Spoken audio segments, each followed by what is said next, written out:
ஹாய்ங்க. ஆர்ஆர்பியில் என்டிபிசியில் first வந்து graduate லெவலில் விட்டுருந்தாங்க, நோட்டிஃபிகேஷன் விட்டுருந்தாங்க. இப்போ வந்து +2 கிரேடில் விட்டுருக்காங்கங்க. இதை பற்றின ஃபர்தர் டீட்டெயில்ஸை நம்ம இப்போ பார்க்கலாம். இதுக்கான அப்ளிகேஷன் வந்து அக்டோபர் 28லேருந்து ஸ்டார்ட் ஆகுதுங்க. நவம்பர் 27th வரைக்கும், நவம்பர் 27th தான் லாஸ்ட் டேட்டு அப்ளை பண்ணுறதுக்கு. ஆனால் ஃபீஸ் பே பண்ணுறதுக்கு ஒரு 2 days எக்ஸ்டெண்டாக கொடுத்துருக்காங்க. நவம்பர் 29th வரைக்கும் நீங்கள் ஃபீஸ் பே பண்ணிக்கலாம்.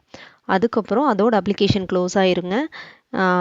இன்கேஸ் ஏதாவது மாடிஃபை பண்ணணும் அப்படின்னா நீங்கள் வந்து நவம்பர் 30th டிசம்பர் 9th வரைக்கும் பண்ணலாம். ஆனால் அதில் என்ன பண்ண முடியாது அப்படின்னா, நீங்கள் ஓப்பன் பண்ணியிருக்கிற அக்கௌண்ட்டையோ இல்லை ஆர்ஆர்பி எந்த ஜோன் ஆர்ஆர்பியோ அதை உங்களால் மாடிஃபை பண்ண முடியாது. நீங்கள் உள்ளே அப்ளை பண்ணியிருக்கக்கூடிய அந்த டீட்டெயில்ஸை வந்து ஏதாவது சேஞ்ச் பண்ணணும் அப்படின்னா நீங்கள் பண்ணிக்கலாம்.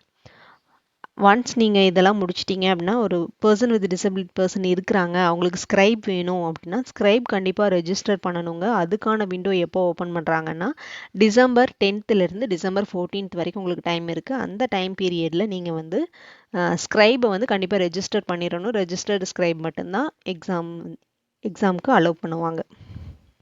இதில் வந்துங்க ஒரு 4 போஸ்ட் கொடுத்துருக்காங்கங்க. Commercial cum ticket clerk, accounts clerk cum typist, junior clerk cum typist, trains கிளர்க்குன்னு ஒரு 4 போஸ்ட்டுங்க. இதில் 3058 வேகன்சிஸ் இருக்குது. இதிலோட இனிஷியல் பே பார்த்துக்கோங்க. இண்டிவிஜுவலாக ஒரு போஸ்ட்டுக்கு என்ன பே கொடுத்து, ஒருத்தர் வந்து ஒரு போஸ்ட்டுக்கு தாங்க அப்ளை பண்ண முடியும். அதையும் நீங்கள் பார்த்துக்கோங்க.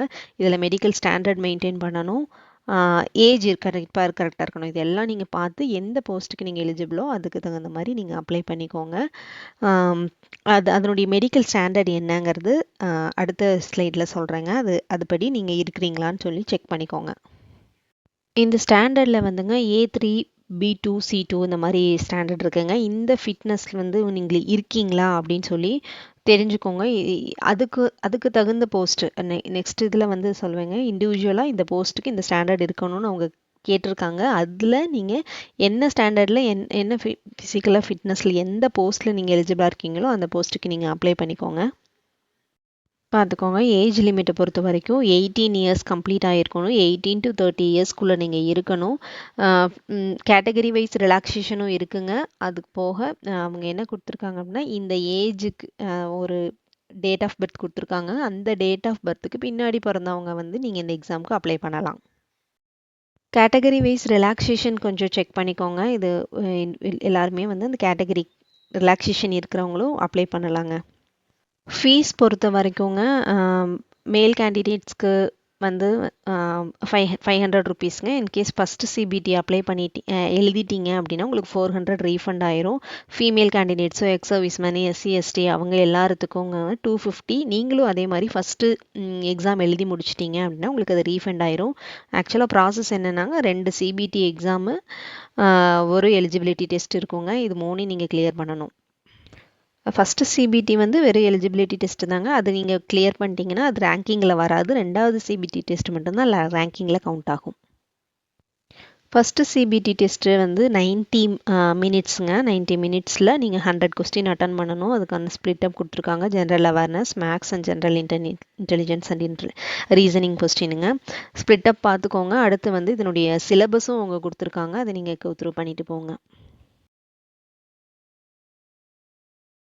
நெக்ஸ்ட்டு செகண்ட் சிபிடி டெஸ்ட்லேயும் அதே 90 minutes தாங்க. கொஞ்சம் ஸ்ப்ளிட் அப் வேறையாக இருக்குதுங்க. General awareness 50, maths 35, general intelligence and reasoning வந்து 35. டோட்டலாக 120 கொஸ்டின்ஸ் நீங்கள் அட்டன் பண்ணணும்.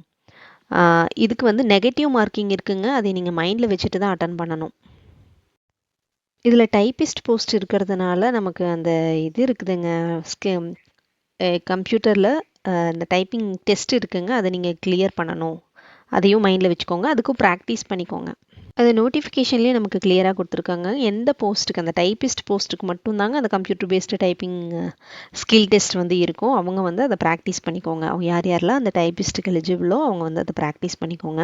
ஒருத்தர் எந்த ஜோன் ஆர்ஆர்பியில் வேணாலும் நம்மளை அப்ளை பண்ணிக்கலாங்க. அந்த ஜோனுக்குள்ளே இருக்கக்கூடிய வேக்கன்சி எவ்வளோ என்னன்னு பார்த்துக்கோங்க. அந்த ஜோனுக்குள்ளே தான் உங்களுக்கு போஸ்டிங் கிடைக்கும். அதையும் மைண்டில் வச்சுக்கோங்க. இத்தனை ஜோன் இருக்குங்க. இதில் நீங்கள் எதுக்கு அப்ளை பண்ணாலும் சரி, ஆனால் ஒருத்தர் ஒரு ஜோனுக்கு மட்டும்தான் அப்ளை பண்ண முடியும். இதுக்கப்புறம் வந்து ஜோன் வைஸு வேக்கன்சிஸ் கொடுத்துருக்குறாங்க. அதையும் கொஞ்சம் செக் பண்ணிக்கோங்க. அவ்வளோதாங்க. யார் யாரெல்லாம் எலிஜிபிளாக இருக்கீங்களோ இந்த போஸ்ட்டுக்கு அப்ளை பண்ணி ப்ளேஸ் ஆகுங்க. All the best. தேங்க்யூ.